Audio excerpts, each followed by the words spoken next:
নির্বাচনে অনাকাঙ্ক্ষিত পরিস্থিতি এড়াতে 15 জানুয়ারি থেকে 1 মাস বাংলাদেশে অন অ্যারাইভাল ভিসা বন্ধ থাকবে। একথা জানিয়ে পররাষ্ট্র উপদেষ্টা তৌহিদ হোসেন বলেছেন, পোস্টাল ব্যালটের অপব্যবহার যাতে না হয় সে ব্যাপারে সতর্ক থাকতে হবে।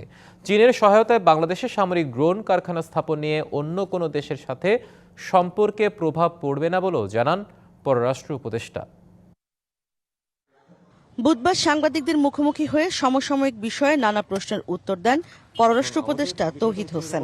আমরা তো অফিশিয়ালি তাদের সাথে কমিউনিকেট অবশ্যই করি। বাহরাইনে এক বাসায় অনেক পোস্টাল ব্যালটের ভিডিও ছড়িয়ে পড়া নিয়ে কথা বলেন তিনি। এ ব্যাপারে এনকোয়ার করতে বলা হয়েছে, দেখা যাক আসলে ফলাফল কি দাঁড়ায়। রাজনীতি ক্ষেত্রে বিচরণ করেন তারা সবাই যে পারফেক্ট মানুষ তা তো না, কোনোখানেই পারফেক্ট মানুষ নেই। তো কেউ এটাকে মিসইউজ করার চেষ্টা করবে, এটা তো অবাক হওয়ার কিন্তু কিছু নেই। আমাদের চেষ্টা করতে হবে যেন মিসইউজ না হয়। চীনের সহায়তায় বাংলাদেশে হচ্ছে সামরিক ড্রোন তৈরির কারখানা। অন্য কোনো দেশের এতে নাখোশ হবার কিছু নেই মনে করেন পররাষ্ট্র উপদেষ্টা।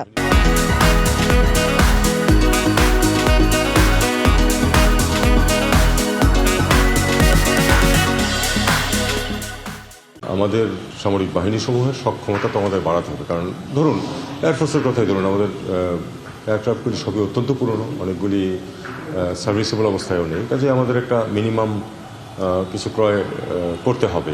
আমরা অবশ্যই এমন কিছু করব না যাতে করে কোনো একটি পক্ষের সাথে আমাদের সম্পর্কের অবনতি হতে পারে। নির্বাচনের কারণে বাংলাদেশে 1 মাসের অন অ্যারাইভাল ভিসা বন্ধ হচ্ছে নিশ্চিত করেন তৌহিদ হোসেন। নির্বাচনের সময় অনাকাঙ্ক্ষিত পরিবেশ সৃষ্টির চেষ্টা হতে পারে। অনেকেই যারা কাম্য না ঠিক তারা এসে হাজির হয়ে যেতে পারে। এই জন্য আমরা তো ভিসা বন্ধ করছি না, ভিসা নিয়ে আসুন, যে কেউ আসতে চান, যাদের পারপাস ঠিক থাকবে তাদেরকে আমরা আসতে দেবো। আরেক প্রশ্নের উত্তরে জানান, গাজায় সামরিক শক্তি পাঠানোর বিষয়ে কোনো সিদ্ধান্ত হয়নি এখনো। গাজায় যে আমরা ফোর্স পাঠাবো এই সিদ্ধান্ত এখনো হয়নি। ইশরাত জাহান উর্মি, ডিবিসি নিউজ, ঢাকা।